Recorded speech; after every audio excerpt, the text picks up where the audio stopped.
Market आपको एक छोटा स्टॉप लॉस देता है, but rather than accepting it, आप क्या करते हो, मार्केट से फाइट करके एक दूसरा ट्रेड लेते हो और उस लॉस को रिकवर करने के चक्कर में एक और बड़ा लॉस आपको हो जाता है। अगर आपको ऐसा होता है तो ये वीडियो आपके लिए बहुत ज्यादा स्पेशल होने वाला है। मेरा नाम है अभिषेक और आज इस लाइव ट्रेडिंग सेशन में मैं आपको बताने की कोशिश करूंगा कि मार्केट जब आपके अनफेवरेबल जाए या आपके फेवर की चीजें ना करे, अनसर्टेनिटी क्रिएट करे, तो एक राइट रिस्क मैनेजमेंट आपको कितनी बड़ी हेल्प क्रिएट कर सकता है। इसी के साथ एक प्रैक्टिकल एग्जांपल मैं आपको दिखाऊंगा जिससे आप लाइव ट्रेडिंग में अपने इमोशंस कंट्रोल कर सकते हैं और एक बार आपके इमोशंस कंट्रोल हो गए तो आपका फोमो, आपकी ओवर ट्रेडिंग, ये सारी चीजें खत्म हो जाएंगी। आपको ज्यादा कुछ नहीं करना, सिर्फ आराम से काम हो करके इस वीडियो को बैठ करके देखना है। और अगर आप एंड तक ये वीडियो देख लेते हैं तो जिस तरीके से मैंने आज अपने इमोशंस कंट्रोल करे हैं, आप भी लाइव ट्रेडिंग में उन्हें रेप्लिकेट कर सकते हैं, जिससे आपके बड़े लॉसेस ऑलमोस्ट जीरो हो जाएंगे और धीरे धीरे करके आप भी अपनी ट्रेडिंग जर्नी एक राइट डायरेक्शन में स्टार्ट कर सकते हैं। तो बिना समय गवाए शुरू से शुरू करते हैं। तो गाइज यहाँ पर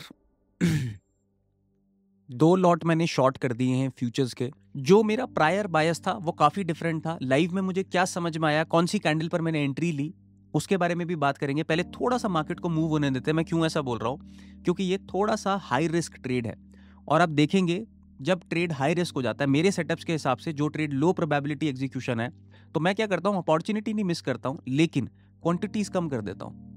तो quantities that I have deployed is only 50 quantities in futures. Otherwise, I would have deployed almost 150 quantities. 150 quantity के आसपास मैं इसमें शॉर्ट करता, लेकिन लो प्रोबेबिलिटी एग्जीक्यूशन है, मार्केट रिवर्स कर सकता है क्योंकि प्रायर बायस कुछ और था, तो 50 क्वांटिटीज ही डिप्लॉयड है। एक बार मार्केट को मूव होने देते हैं, फिर मैं आपको क्लैरिटी देता हूं कि कौन सी कैंडल पर एंट्री है, क्या सोचकर मैंने एंट्री ली है, और तीसरा मेरा प्रायर बायस क्या था। वो सारी चीजें एक बार डिस्कस करेंगे। थोड़ा सा मार्केट को मूव होने देते हैं। तो guys, as you can see कि यहां पर मार्केट ने हमारा एक एसएल हिट कर दिया है जो हमने एक ट्रेड लिया था। और अब ये ज्यादा इंपॉर्टेंट चीज होने वाली है क्योंकि अब जो मैं आपको बताने वाला हूं, ये 90% ट्रेडर्स यहीं पर ये गलती करते हैं और मैं आपको बताने वाला हूं कि यहां पर एग्जैक्टली क्या करना है। लॉसेस सबके होते हैं, लेकिन लॉसेस होने के बाद लोग ये नहीं बताते करना क्या है। मैं आपको वो साइकोलॉजी देने वाला हूं जो मैं अब आपको लाइव में फॉलो करके दिखाऊंगा कि मैं लाइव में फॉलो कर रहा हूं। आप देखेंगे कि कैसे अब मार्केट मेरे से 1 रुपए नहीं ले जा सकता, 1 भी रुपए नहीं ले जा सकता, और ये मैं चैलेंज कर रहा हूं। 3 चीजें समझने की कोशिश करेंगे हम। सबसे पहले प्रायर बायस क्या था मेरा, दूसरा मेरा एंट्री स्ट्रक्चर जो कि एक अच्छा एंट्री स्ट्रक्चर था, अगर मार्केट जाता तो यहीं से गिरता। ऑल्दो हमें ब्लफ कर दिया मार्केट ने, हमें ऐसे लगाया, लेकिन एंट्री स्ट्रक्चर बहुत इंपॉर्टेंट है समझना। और तीसरा, अब मेरा रिस्क मैनेजमेंट की साइकोलॉजी क्या होने वाली है, जिसकी वजह से मैं चैलेंज कर रहा हूं कि मार्केट अब 1 रुपए ज्यादा नहीं ले जा सकता। और क्यों मैं यहां पर ऐसी चीजें बोल रहा हूं। This is not ego, but this is actually the discipline, और ये आपको भी सीखना चाहिए। तो इन तीनों के बारे में बहुत शॉर्ट में लेकिन बहुत डेप्थ में आपको बताने वाला हूं। सबसे पहले प्रायर बायस मेरा क्या था, ध्यान से समझिएगा, क्योंकि ट्रेडिंग सिर्फ ये नहीं होती कि कहां पर एंट्री और कहां पर एग्जिट है। Trading is about risk management, छोटा एसएल और बड़ा प्रॉफिट। ये आपको ध्यान में रखना है कि हमेशा आपको छोटे एसएल्स पर फोकस करना है। अब छोटा एसएल अगर मार्केट नहीं दे रहा है तो क्वांटिटी से छोटा बनाया जाएगा। कैसे, मैं आपको एक्सप्लेन करता हूं। मेरा प्रायर बायस बुलिश डायरेक्शन का था, जो मैंने AXT लर्नर्स कम्युनिटी में ऑलरेडी सेशन डाला हुआ है। इंस्टाग्राम लर्नर्स जो फ्री कम्युनिटी है इंस्टाग्राम पे, वहां पे भी मैंने एक समरी डाली हुई है कि मैं बाय ऑन डिप्स के सेटअप में ज्यादा इंटरेस्टेड हूं। हुआ क्या, डेटा अगर कोई चीज बोल रहा है और प्राइस भी वो चीज बोल रहा है, डेटा ने मान लो बुलिश सेटअप दे दिया, प्राइस कह रहा है कि मैं भी बुलिश हूं, तो ये हाई प्रोबेबिलिटी सेटअप हो जाते हैं। Is that clear. अगर डेटा ने बुलिश सेटअप दे दिया कि मार्केट कल बुलिश हो सकता है और प्राइस कह रहा है कि मैं बियरिश हूं, तो इंपॉर्टेंट प्राइस को दी जाएगी पहले, क्योंकि वो लाइव में चल रहा है। प्राइस को इंपॉर्टेंस पहले दी जाएगी और हम क्या करेंगे, कम क्वांटिटीज के साथ ट्रेड को डिप्लॉय कर सकते हैं। आज हमने यही किया, सेम चीज मैंने फॉलो करी।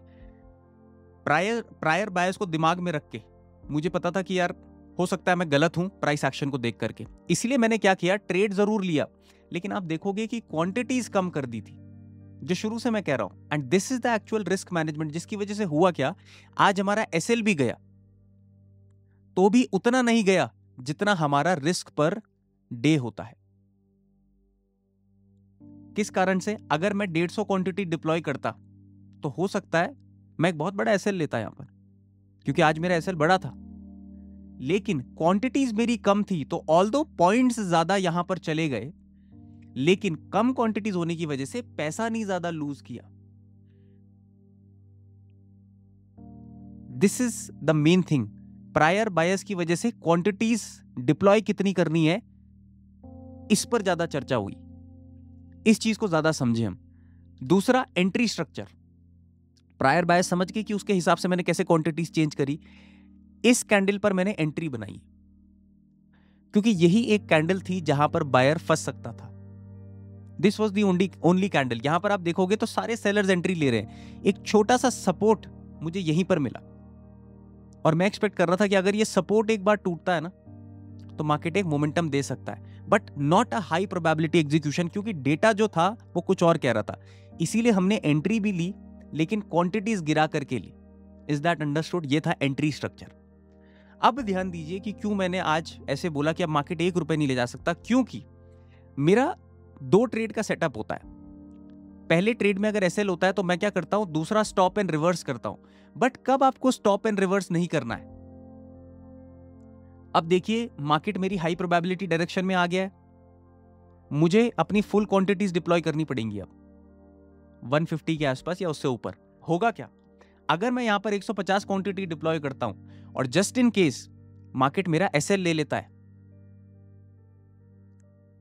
अगर मार्केट मेरा एसएल ले लेता है तो आज मैं अपने रिस्क पर डे का डिसिप्लिन तोड़ दूंगा, क्योंकि ये बहुत बड़ा एसएल है। तो what I will do, I will not trade today, जो बहुत लोग नहीं करते। और 90% ट्रेडर इसी चीज में फंस रहा है। 90% ट्रेडर जो है वो एक एसएल के बाद, जो कि मार्केट ने छोटी थप्पड़ में उन्हें निकाल दिया है, वो बड़ी लड़ाई में घुस जाते हैं बिना किसी प्रिपरेशन के। अगर किसी दिन एसएल हुआ है तो this is a business, it is a part of the game, accept it gracefully. लोग क्या करते हैं, इसको जॉब की तरह देख रहे हैं कि मुझे डेली 2 से 3 हजार रुपए बनाना है। नहीं बनता है सर, ये बिजनेस है, और बिजनेस में क्रेडिट और डेबिट दोनों होंगे सर। प्रॉफिट लॉस मत देखिए इसको क्रेडिट डेबिट देखिए। आपने किसी को माल बेचा तो वहां से पैसा आया, क्रेडिट। आप अगर किसी से माल खरीदते हो तो उसको पैसा देकर के माल लेकर के आओगे, दैट इज डेबिट, और वही बैलेंस शीट में दिखाना पड़ेगा, और यही ट्रेडिंग है सर। आज मेरा डेबिट हुआ है तो मैं बिजनेस चौपट थोड़ी कर दूंगा एक ही दिन में।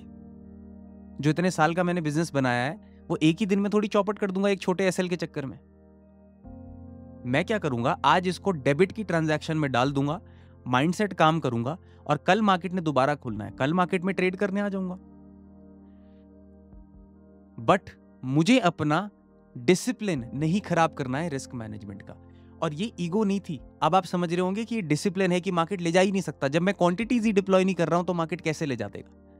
जब मैं इमोशनली वल्नरेबल नहीं हूं कि मेरा लॉस हो गया अब तो मुझे रिकवर करना है, मुझे नहीं करना रिकवर आज, वो मेरा डेबिट है, किसी और दिन क्रेडिट हो जाएगा। लेकिन रिस्क मैनेजमेंट के अंदर रहेगा, प्रॉपर डिसिप्लिन के अंदर रहेगा तो क्रेडिट हो जाएगा। लेकिन आज अगर बिजनेस ही चौपट हो जाए तो फिर हो सकता है कभी क्रेडिट की ट्रांजैक्शन ही ना देख पाऊं। तो एक दिन के डेबिट के चक्कर में 10 दिन का क्रेडिट खराब नहीं करना चाहिए, ये आपको सीखना पड़ेगा। आज का सेशन मैं इसलिए डाल रहा हूं क्योंकि ट्रेडिंग में हमेशा आपको क्रेडिट से नहीं मिलेंगे। मैं हमेशा आपके लिए सारे सेशन डालूंगा जिस दिन रिकॉर्ड कर रहा हूं, क्योंकि this is a part of game. तो समझना आपको पड़ेगा कि कैसे क्वांटिटीज ऊपर और नीचे करी जाती हैं। अगर मार्केट गलत भी प्रूव कर दे तो एसएल लिया जाता है, this is a part of game. अगर एसएल नहीं लेंगे और मार्केट यहां से 1000 पॉइंट भाग गया, किस हु नोस, अगर चला गया तो उतना बड़ा लॉस लेने का ही नहीं है। क्योंकि देखो, हमको मानना पड़ेगा मार्केट इज सुप्रीम, और हम सिर्फ मार्केट में एक एज लेकर के छोटा सा काम करने आए हैं। अगर हम गलत होते हैं तो हमें एक्सेप्ट करना है, क्योंकि हम बहुत अलग चीजों से लड़ाई कर रहे हैं इस टाइम। यहां पर बात नहीं होगी, कस्टमर केयर नहीं है कि सर मेरे साथ ये हो गया, मेरे साथ वो हो गया, कुछ नहीं होगा। This is a very brutal zone. तो जहां पर आपको ऐसे लगता है निकलिए, और अगर रिस्क मैनेजमेंट फेवरेबल नहीं है तो अब ट्रेड मत करिए। Simple as that. छोटे में अगर आपको फल मिल रहा है ना, तो बड़ी दुश्मनी लेकर के फायदा नहीं है।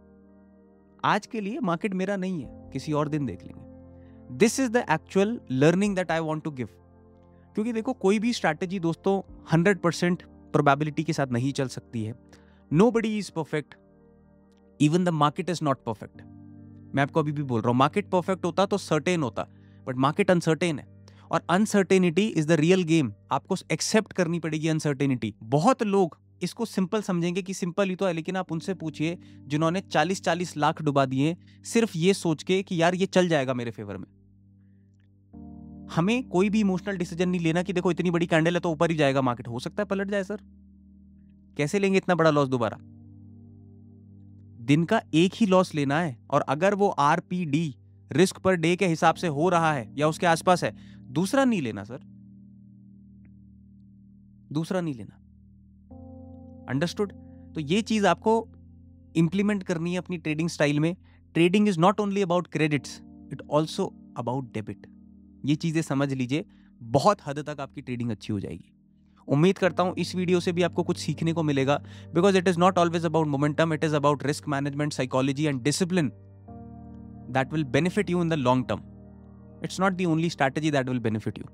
और आप अगर हमारे साथ डेली मार्केट एनालिसिस देखना चाहते हैं, डेली आप एक्टिव रहना चाहते हैं हमारे साथ कम्युनिटी में कि मार्केट में क्या चल रहा है, कौन से हाई प्रोबेबिलिटी सेटअप्स बन सकते हैं, you are most welcome to come in AXT learners community. इसी के साथ अगर आप वर्कशॉप में आना चाहते हैं हमारी, तो नीचे आपको एनरोलमेंट का लिंक मिलेगा, आप जा करके पूरा वर्कशॉप देख सकते हैं। 3 डेज के सेशन उसमें दिए गए हैं, और उन 3 दिनों में बेसिक्स टू एडवांस डेटा आपको सिखाया जाएगा, और उस डेटा को प्राइस एक्शन के साथ कैसे कंबाइन करना है ताकि लाइव मार्केट में आप एक्टिवली ट्रेड कर पाएं, समझ पाएं कि मार्केट का मोमेंटम क्या है। उसके साथ साथ रिस्क मैनेजमेंट जिस तरीके से मैं फॉलो कर रहा हूं, क्योंकि ट्रेडिंग में रिस्क मैनेजमेंट भी उतना ही जरूरी है जितना सेटअप है, तो सेटअप के साथ रिस्क मैनेजमेंट कैसे अलाइन करना है, वो सारी चीजें, तो first link in the description is for the workshop. आप जाकर के अवेल कर सकते हैं। कोई भी डाउट्स होता है तो आप मुझे नंबर पे फोन भी कर सकते हैं, 9258835551, and I will be happy to help.